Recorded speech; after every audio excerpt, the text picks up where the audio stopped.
Jingyong ubriw haka bertay latap tanda ka jing snew Mission bakraw jong umaman kipendan kam yubriw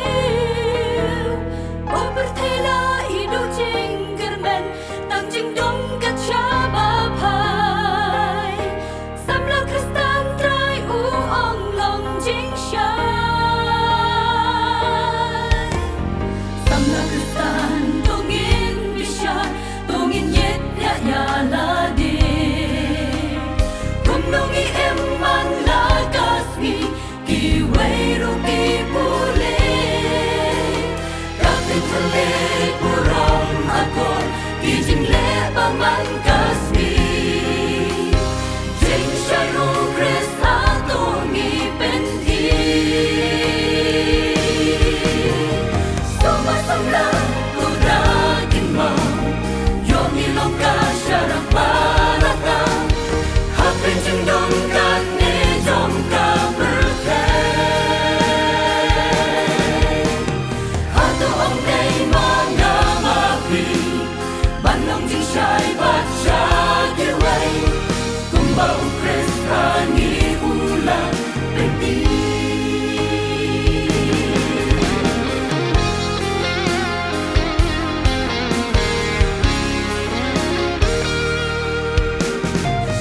Samlayo pangilong kasyarat kabanata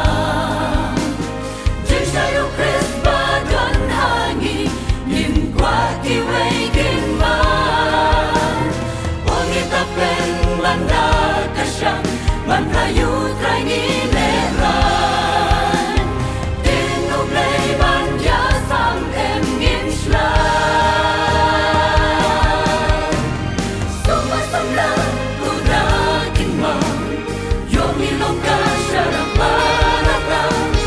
Hapin jendong kat ne jom ka bertay Hatu ong day mga mapi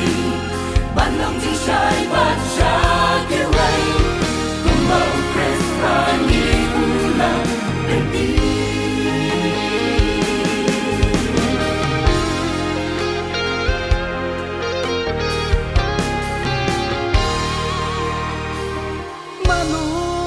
Bas ngâu chinh cò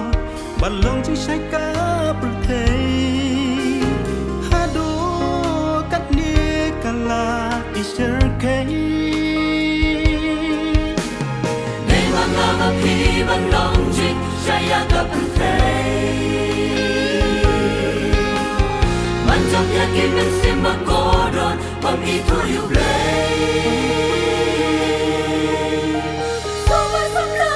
kudakin mau Yomi loka syarang